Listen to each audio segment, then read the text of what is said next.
ଏହି ସମସ୍ୟାକୁ ଲଗାଇଛନ୍ତି ତଥା ଆପଣଙ୍କର ହିଁ ମାତାଙ୍କୁ ପ୍ରେତ ସଜାଇ ଆପଣଙ୍କର ପଛରେ ଛାଡ଼ିଛନ୍ତି ତଥା ଆପଣଙ୍କୁ ଚାକିରିରୁ ନିଷ୍କାସନ କରିବା, ଆପଣଙ୍କ ପଛରେ ତନ୍ତ୍ରକ୍ରିୟା କରିକି ବାହନ ଦୁର୍ଘଟଣା କରିବା ତଥା ଗୋଡ଼ରେ ଆଘାତ ଦେବା ପାଇଁ ଆପଣଙ୍କର ବାମ ଗୋଡ଼ରେ ଯେପରି ସେ ହାଡ଼ଟି ଭାଙ୍ଗିବ ଏବଂ ଚୂର୍ଣ୍ଣ ବିଚୂର୍ଣ୍ଣ ହୋଇଯିବ, ବୁଝିପାରୁଛନ୍ତି, ସେ ତନ୍ତ୍ର କରିଦିଆଯାଇଛି ଏବଂ ଗ୍ରସିତ କରିବା ପାଇଁ ମଧ୍ୟ କ୍ରିୟା କରାଯାଇଛି। ବିଭିନ୍ନ ପ୍ରକାର ଗ୍ରସିତ କରିବାର କ୍ରିୟା ମଧ୍ୟ କରାଯାଇଛି।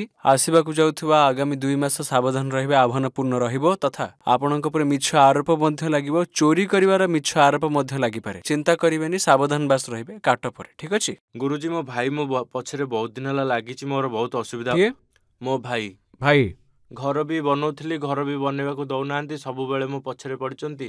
ସେ ମୋ ଜେଜେଙ୍କର ଭାଇଙ୍କର ପୁଅ, ସବୁବେଳେ ମୋ ବାପା ମାଙ୍କ ପଛରେ ପଡୁଛନ୍ତି, ମୋ ପଛରେ ପଡୁଛନ୍ତି ଏବଂ ବାପାଙ୍କୁ ଘରେ ଛାଡିକି ଆସିଛି। ବହୁତ ଅସୁବିଧାରେ ଅଛି ଗୁରୁଜୀ। ଦୀପକ ବାବୁ, ଆପଣ ଏଠାକୁ ଆସିଛନ୍ତି ଆପଣଙ୍କ ଗୃହରେ ଥିବା ବିଭିନ୍ନ ବିଘ୍ନର ବିନାଶର କାମନା ନେଇ ତଥା ଆପଣ ଧାମକୁ ଆସିଛନ୍ତି କୋର୍ଟ କଚେରୀର ଯେଉଁ ସମସ୍ୟା ରହିଛି ଆପଣଙ୍କ ଗୃହକୁ ନେଇକି, ସେ ସମସ୍ୟାକୁ ନେଇକି ଆସିଛନ୍ତି। ଆପଣଙ୍କ ଗୃହରେ ଯେଉଁ ବିଘ୍ନ ଅଛି ସେଥିରୁ ମୁକ୍ତି ମିଳୁ ଏବଂ ଅକାଳ ଚକ୍ରର ମଧ୍ୟ ଏକ ଚକ୍ର ଆପଣଙ୍କ ଗୃହରେ ବୁଲୁଛି। ଆପଣଙ୍କ ଗୃହର ଯେଉଁ କେସ୍ ହୋଇଛି ସେ ଝାମେଲାରୁ ମଧ୍ୟ ଆପଣଙ୍କୁ ମୁକ୍ତି ମିଳୁ ଏବଂ ନିଷ୍ପତ୍ତି ଆପଣଙ୍କ ପକ୍ଷରେ ଆସୁ, ଏହା ମଧ୍ୟ ଆପଣ ଚାହାନ୍ତି। ଭ୍ରାତାଙ୍କ ମୃତ୍ୟୁର କାରଣ ମଧ୍ୟ ଆପଣ ଜାଣିବାକୁ ଚାହାନ୍ତି, କଣ ହୋଇଥିଲା। ଆପଣଙ୍କର ହିଁ ପିତୃପୁରୁଷ ଆପଣଙ୍କୁ ପୀଡ଼ା ଦେଉଛନ୍ତି, ବରଂ ବିଗତ 9 ବର୍ଷ ଧରି ଏହି ପୀଡ଼ା ଆପଣଙ୍କର ଲାଗି ରହିଛି, ଠିକ ଅଛି। ଏହା 9 ବର୍ଷ ପୁରୁଣା ତନ୍ତ୍ର ଏବଂ ଏବେ ଗତ 2 ବର୍ଷ ଭିତରେ ଏହା ବେଶୀ କ୍ଷତି ପହଞ୍ଚାଉଛି ଆପଣଙ୍କୁ।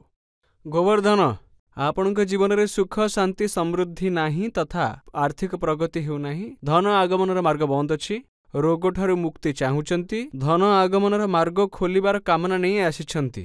ବିଘ୍ନ ନାଶ ହେବ, ପିତୃପୁରୁଷ ପୀଡ଼ାରେ ଅଛନ୍ତି ତଥା ଆପଣ ଏଠାକୁ ଆସିଛନ୍ତି ଆର୍ଥିକ ପ୍ରଗତିର କାମନା ନେଇ ତଥା ଗୃହର କ୍ଲେଶଠାରୁ ମଧ୍ୟ ମୁକ୍ତି ଚାହୁଁଛନ୍ତି। ପତ୍ନୀ ଆପଣଙ୍କ କଥା ଶୁଣନ୍ତୁ ଚାହୁଁଛନ୍ତି, ସେଥିପାଇଁ କର୍ମ ମଧ୍ୟ ଭଲ କରନ୍ତୁ। ଆପଣଙ୍କର ରୋଜଗାର ଲୋନ ପାସ୍ ହେବାର କାମନା ନେଇ ଏଠାକୁ ଆସିଛନ୍ତି, ଏହା ତ ଲେଖିଛି ନା ଲେଖିନି? ହିନ୍ଦୀ ଆସେ ତ? ହଁ ଆସେ। କଣ ଲେଖିଛି ଏଠି ମୁଁ? କାର ଲୋନ ବିଷୟରେ ହେବାର କାମନା ନେଇ ଆସିଛନ୍ତି, ମାନେ ଇଚ୍ଛା। କାମନାର ଅର୍ଥ ହେଉଛି ଇଚ୍ଛା ନେଇ ଆସିଛନ୍ତି। ପେଶୀ ବରାବର କରିବେ।